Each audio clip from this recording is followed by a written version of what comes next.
To Michigan. It's a very good football team.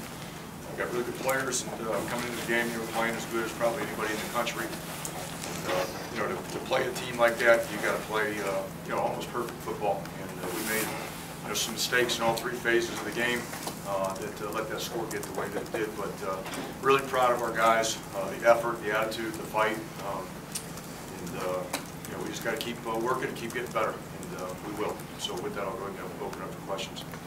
Thoughts on Isaiah's production today? Oh, I thought it was outstanding. I think, again, you know, you've seen glimpses of that, you know, throughout the season. To do it against an opponent in a defense like that, those are just signs of things to come. Chris, 9 for 14 on third down. Michigan was, what was the issue? Say what, Mike? Michigan was 9 for 14 on third down. What was Michigan trying to get off the field for your Good, I mean, good players make plays, and that's what it's. Can't put it any simpler than that. You know, they pass protected well, and you know, some of their play actions they couldn't get to the quarterback, and that's really the difference. Is there any reason why Pacheco only got 3 carries over the next 2 quarters after the 80-yard touchdown? No, just the flow of the game, and just you know, things that we were calling offensively to try to work against that defense. And that's a good defense, and we had a game plan. We were just working a game plan. Chris, this is always going to be like a line of scrimmage game. How do you think you guys now tell them physically? Well, I think very well. And you know, I got to watch the tape before I say that too much. That's a very good football team up front on both sides of the ball.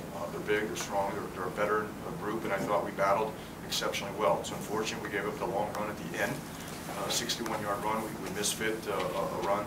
Other than that, I thought we played really good run defense tonight defensively. Offensively, I think we ended with 193 yards rushing.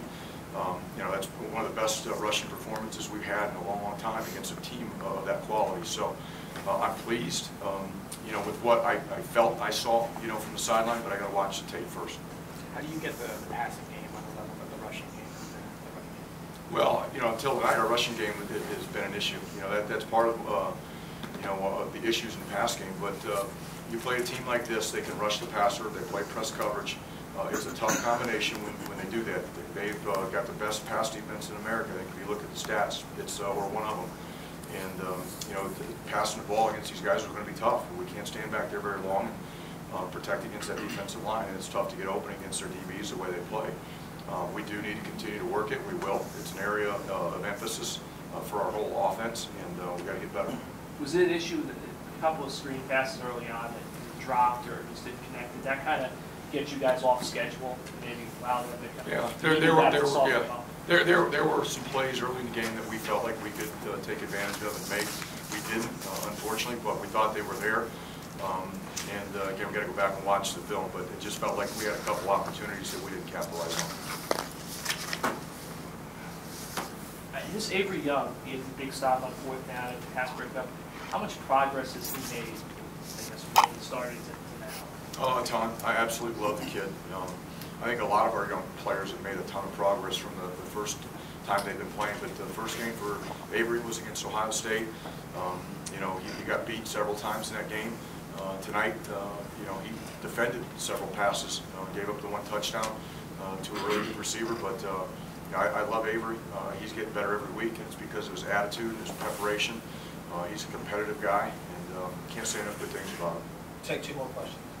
The Wildcat, was that, and the trick plays in general, was that a result of the offense stalling, or was that something that you guys planned? No, it's part of the game plan. How do you think it resulted? How do you think the Wildcat looked? You know, we had a couple plays. You know, I just put the 1 ball on the ground. You know, unfortunately, we didn't get it recovered. It was probably the bigger issue, but I thought that we got a lot of production out of it. And again, got to watch the tape to you know, see for sure. But I thought it gave us an added dimension that we hadn't shown yet. And Reggie Sutton, I know last week he was in line, but it seemed like you guys had an emotion kind of track. I mean, what led to that, and what made you guys realize that he could kind of fill that role? Well, we've been really high on Reggie since training camp, and when Jerome's been out, he's probably our best blocking tight end. We have struggled to block at tight end. It's an area that we've got to get better at. Our tight ends are very young.